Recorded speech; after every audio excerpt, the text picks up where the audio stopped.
মাছের ডিম মানেই মাছের ডিমের বড়া, আর মাছের ডিমের বড়ার ঝাল আমরা খেয়ে থাকি। আজ তোমাদের সাথে শেয়ার করব মাছের ডিম দিয়ে বানানো একদম অন্যরকম একটা রেসিপি, যার নাম মাছের ডিমের ফুরফুরি। চলো বন্ধুরা, সেই রেসিপিটাই তোমাদের সাথে শেয়ার করা যাক। প্রথমেই মাছের ডিমটাকে আমরা সেদ্ধ করে রেখেছিলাম।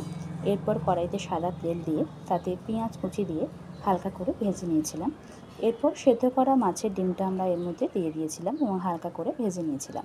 এরপর কুচি করে রাখা আলুর টুকরো আমরা দিয়ে দিয়েছিলাম এবং হালকা করে নেড়ে চেড়ে নিয়ে জিনিসটাকে ভেজে নিয়েছিলাম। এরপর আদা কুচি, হলুদ গুঁড়ো, লবণ, কাশ্মীরি লঙ্কার গুঁড়ো, এমনি লঙ্কার গুঁড়ো দিয়ে জিনিসটাকে ভালো করে আমরা নেড়ে চেড়ে হালকা করে ভেজে নিয়েছিলাম। এরপর এতে পরিমাণ মতো জল দিয়ে দিয়েছিলাম ফুটতে দেওয়ার জন্য, এবং যাতে ভালো করে ফোটে সেই কারণে চাপা দিয়ে দিয়েছিলাম। দেখছো বন্ধুরা, অনেকটাই জলটা টেনে নিয়েছে। পুরোপুরি জলটা টেনে নিতে দেওয়ার জন্য আমরা জিনিসটাকে আর একটু ফুটতে দিয়েছিলাম। এরপর গরম মশলার গুঁড়ো দিয়ে দিয়েছিলাম ওপর থেকে এবং তারপর নামিয়ে নিয়েছিলাম। রেডি হয়ে গিয়েছিলো সুন্দরভাবে টেস্টি মাছের ডিমের ফুরফুরি।